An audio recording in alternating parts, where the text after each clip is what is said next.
Should you give the narcissist another chance? You were either discarded or you made a decision that this is all too much and you want to end the relationship. And then the abuser decides they want to change. They decide that this relationship is too important for them. Or they realise what you had together. They can't function without you.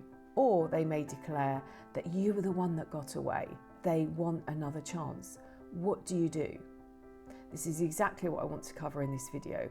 I have so many people ask me if the abuser will change or if they should give the abuser another chance. They don't want to break the family up and they're really not sure what to do. Welcome to the Divorce Sanctuary. I'm Elizabeth, author of Finding Lily and the A to Z of Emotional Abuse. On this channel, I talk about healing from emotional abuse and divorcing emotionally from the abuser. I want to remind you that love should be unconditional. Divorcing emotionally is life-changing, and that you have a duty of care for yourself, and that should be your mantra. I want you to understand and process what's happening inside you, and I want to help you discover the best tools to heal on a deeper level, becoming the best version of yourself. If you're new to the channel, please don't forget to like and subscribe, and if you're returning, welcome back. And thank you. And everything I talk about or describe in this video, you will find in the description box below. So many people ask me if the narcissist or the emotional abuser will change and if they should have another go in that relationship. They're not sure what to do, particularly if there are children involved. They don't want to break the family unit up, or it might be that they're not ready to let go. They want to give another chance just to see whether they were right. I want to remind you that this video is not a diagnostic tool, and I'm not going to say that it's for entertainment purposes only, because there's nothing about this behaviour or these relationships that's entertaining. If you believe you're being manipulated, then please reach out to a professional that can help you break away from a toxic relationship and help you set up and keep strong boundaries. And if you make it to the end of the video, I'm going to share with you a technique that's going to help you understand and understand what you should do. Have you got to breaking point and you have set up everything in preparation for your departure? When you face the emotional abuser, they get upset and ask you to stay. They might claim this time they mean it. They can see their failings. They can see why you see their behaviour as hurtful. They don't want to break up the family unit, and they know you don't want that either. So they're prepared to do anything it takes for you to stay together. And please, if you have a different variation of this, put yours in the comments below, as it might be helpful to others. So let's first address the regret or the sorrow or the pain that the abuser is in. This is the big con. They don't regret anything they have done to you. They may regret losing control.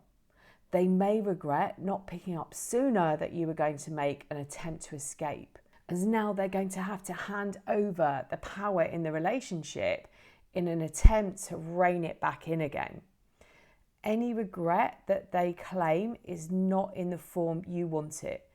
You want them to take responsibility and for them to change. Unless you're actually at the very end of this cycle and you've peddled many times through this stage and you've realised it is part of the lie. This is the big con, the long game. If you're at that point, you know that the words you hear are fake. You may have made multiple attempts at repairing the relationship, only to realise it's futile. And you see the pattern of the cycle of abuse playing out in it as well. The idealization of you in the beginning, putting you back on that pedestal, and that initially lasts a bit longer than it had done before, because they know that you have the power to leave or the will to leave. And then very gradually they introduce those put downs, and you might say something and they're sorry, and you're back in this loop again, and it repeats. And before long, you're back in the relationship that you were living before, that life you were living before the breakup, or the third breakup, or the 8th breakup. They take you back to the idealization stage, and because they have this information on you and they realize you want to escape, they work hard to secure you back into that relationship. But this idealization might feel different, and it possibly is. You may have non-verbally told them with your emotions or feelings that you're not happy. See, in their world, this isn't supposed to happen. They will be creating a plan on how to keep you under lock and key. However, if they were ever to tell you this, you would run. So they have to be very cunning.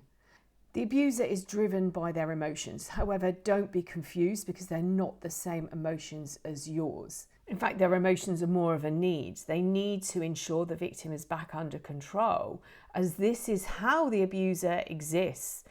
This is their supply. You might have heard them say, "I need you. We're meant to be together. We're soulmates. You are what makes me tick." They are empty. They need your supply to give them the energy that they need. They need you to puff them up like a pillow on the sofa, to wind them up like a little toy and point them in the right direction. There might be a longer period spent in the idealization stage, and it might even feel like it did at the beginning of the relationship. You might start to feel, wow, this is what I wanted. I wanted the person I fell in love with back. What they're actually doing is taking you back to the beginning and then retracing their steps, because it worked to a point, and they'll be wondering where it all went wrong. They have manipulated you, tick. They have bonded you, tick. They've tested these bonds, tick. So they have to start again. And then your hormones start firing up. They know the pattern, and this is going to work unless you were at the end of the relationship and you had made a decision that you wanted to end it. In that case, they will need to create doubt. Are you doing the right thing? Can they be the person you thought they were? And like a little earworm, they will keep reminding you of that connection that you have, how you're meant to be together. And they tell you that no one has ever understood them in the way that you do. This is a Hoover. When they created the rules for your relationship, they had never factored in you leaving them. This wasn't one of the parameters. Like a computer programmer, they created a code. Somewhere there's a bug, and now they need to chase it down and find out what happened. In a lot of computer games, there are cheat codes. So they're now checking how you got hold of that code that let you out. They will also be examining your friendships or the people that you're talking about.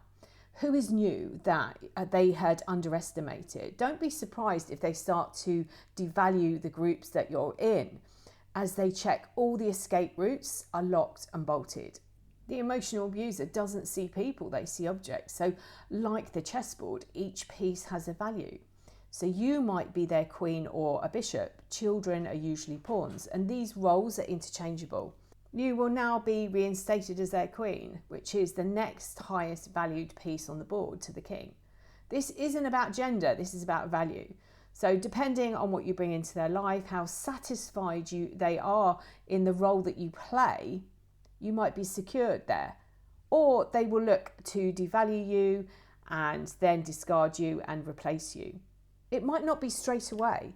If you have a lot that you can do for them, and once you've fulfilled that role and they've drained you of everything, they'll use the opportunity to smear you to your friends and family or anyone who will listen that enables them. In the event that they discarded you, they may have left, and then things don't work out in this new relationship. So they come crawling back saying how they now realise what you had together and they can't function without you, or that you're their missing part. They may declare that you were the one that got away. We were meant to be together. They've realised the mistakes they've made and they want to make amends. You're the only one who's ever understood them. You may have heard this before, and now they're making contact with you again, so it must be true. All that pain they left you in, and off they went. And now they've realised that you're meant to be together. This is the big con. They use their charm to connect again and be the person that you remember at the beginning of the relationship, when you first met. And they sprinkle it with a little bit of pity play, playing the victim in order to gain your sympathy or to invoke compassion from you. They don't reflect on what they have done. Remember, you're an object. Therefore, your reaction wasn't real because objects don't have feelings. They may fake reflection because they've realised that's what you're actually asking for. They will agree with you because you keep asking them to, but they have no idea what this means. As they can take no responsibility, they don't see this as their fault. So in order to get you back into the relationship and manipulate the situation, they will act with contrition. Self-reflection is an illusion, just like the man in the moon isn't real. They will say the words they believe you want to hear in order to get you back to where they want you. This is the big con. They sat back when the relationship was over and watched you wandering around like the lost spirit of the woman in black, lost and trapped between worlds. This is a game. The Hoover is done to bring you back in control. Or it might be that the relationship they left you for didn't work out, or subsequent ones, and they use it to plug the gap whilst they secure the next one in place. They don't have the regrets that they're claiming. They don't regret anything that they've done to you. They may regret losing control. They may regret not picking up sooner that you were going to make an attempt to escape, as now what they're going to have to do is hand over the power in the relationship in an attempt to rein it all back in. They don't believe that they've lost the real one. Don't try and prove to them that you are the one or what they've lost, because they don't care. This is a game. And all you're doing is proving or providing the evidence that they need, that they still have the power and control over you. This is all a big con. So the abuser is driven by their own emotions, but those are to ensure that you, the victim, is back under control, as this is how they exist. They need you, and they will have told you that. I need you. We're meant to be together. We are soulmates. You're what makes me tick. They're empty. What they need is the supply that you give them, that the energy that they can take from you. They might need your money. They need your attention. And you puff them up like a little pillow, prop them back up, or you wind them up like a little toy and point them in the right direction. You won't feel seen or heard. They don't care. Coming out of these relationships, you have more questions than answers, and it's so easy to slip into rumination, which is a process of continuously thinking about the same thoughts, and they tend to be dark and sad. It can be dangerous for your mental health. It prolongs your ability to think and process your emotions. So ground into your body, stay out of your head, and make sure that you are in your body, because this helps process what's happening and what has happened to you. Breathing and counting helps you balance your stress hormones, and it calms down your whole system. What are your wounds? Where are you hurting in your body? Who is talking to you? I've actually got a course called It Stops Here, It Stops Now. It's an online workshop. You can do it at your own pace, and that will help you have these honest conversations, because I promise you that is the key to moving forward. So if you are wondering if you should give them another chance, try this first. So first of all, ask them to give you the space to make this decision. Ask for them not to contact you and see how that feels. Go no contact and see how your brain functions and how you feel in the space you have. Now, there is a chance that some of the hormones that have been triggered, like the oxytocin and the dopamine, will fire off, but just take that time to meditate and to stay in your body. So if they won't give you that time, this is a violation of a boundary, and they love a boundary. They love breaking them down. So that's one red flag.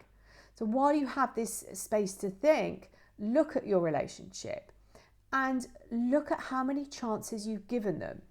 Some might not have led them to you leaving or them leaving. They might have been a warning sign or a warning to them. So ask yourself, what is different about this time? Do you believe they will change? Do you want to be in this place in a year's time or 3 years' time asking the same questions? Write out the patterns. How long was the idealization period? What happened, and how long did it take for you to realize that you were back in the same relationship? What was their excuse as to why it didn't work? Was it your fault? And the biggest one is, if it hasn't worked before, what is different? What are they going to do differently to make it work this time? And be aware of them not giving you that space. As I said, they act like earworms. They will want to be constantly telling you how sorry they are, how they want to be forgiven for their actions. And what they're really doing is stopping you talking to people. They're stopping you confiding it in someone. They're stopping you having the time to really think this through, because they can't risk you making a decision that works against them. It can be so hard with all these emotions and the abuser telling you everything you really want to hear, but it doesn't last long, as it's part of their game. If you found this video helpful in some way, please like and share and subscribe. I will put a link to my course, It Stops Here, It Stops Now, along with a link to my free resources as well. I'm sending you loads and loads of love.